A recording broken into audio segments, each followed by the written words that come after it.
سیدنا ابو بکر صدیق اور حضرت عمر فاروق رضی اللہ تعالیٰ عنہ کا معمول یہ تھا کہ حضرت عمر کہتے ہیں میں ڈھونڈ ڈھونڈ کر کے مدینے میں کچھ ایسی نیکی کرنا چاہتا تھا جو ابو بکر نہیں کرتے.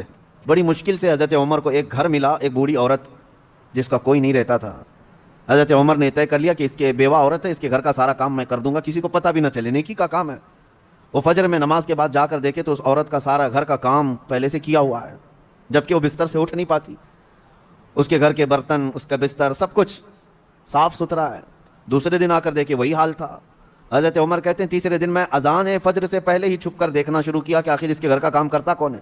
کہا ایک چادر اوڑے ہوئے ایک شخص آیا, گھر میں داخل ہوا, جھاڑو لیا, جھاڑنے لگا, ساری چیزیں ڈھنگ سے رکھنے لگا. اذان ہونے لگی, وہ اس عورت کے گھر سے باہر نکلنے لگا. حضرت عمر کہتے ہیں میں قریب جا کر چادر ہٹایا تو ابو بکر صدیق تھے. پھر کہا ایک یہ مثال.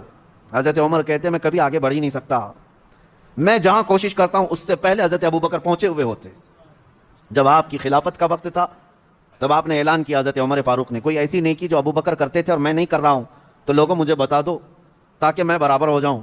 کسی ایک صاحب نے کھڑے ہو کر کہا حضرت ابو بکر جب خلافت کرتے تھے ان کے زمانے میں وہ سب کے حقوق ادا کرتے, لیکن روزانہ وہ دوپہر کے وقت اپنے ہاتھ میں توشادان لے کر جنگل کی طرف جاتے, لیکن ہمیں یہ نہیں معلوم کس کو کھلاتے تھے.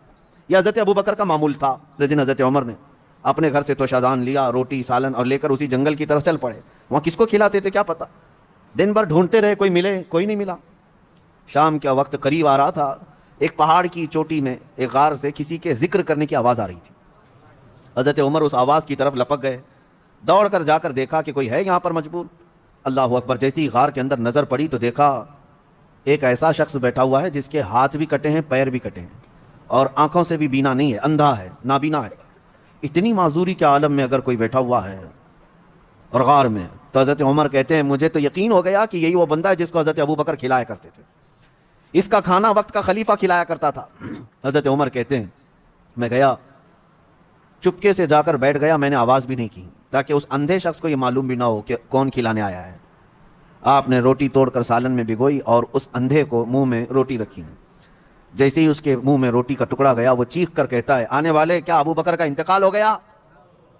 کون آیا ہے آج کھلانے کے لیے؟ حضرت عمر کہتے ہیں تو اندھا ہے, نابینا ہے, تجھے کیسے خبر کہ آنے والا ابو بکر نہیں ہے؟ وہ کہتا ہے اس لیے کہ ابو بکر کو پتا تھا میرے منہ میں دانت نہیں ہے, وہ اپنے منہ سے چبا کر میرے منہ میں روٹی ڈالتے تھے. آج تو نے پوری روٹی اٹھا کر ڈالی تو مجھے سمجھ میں آ گیا کہ آنے والا ابو بکر نہیں ہے, کوئی اور آیا ہے. حضرت عمر کی آنکھوں سے آنسو آئے, باہر نکل کر کہتے ہیں قسم رب ذوالجلال کی ہے ابو بکر آپ سے ایک قدم بھی میں آگے نہیں بڑھ سکتا.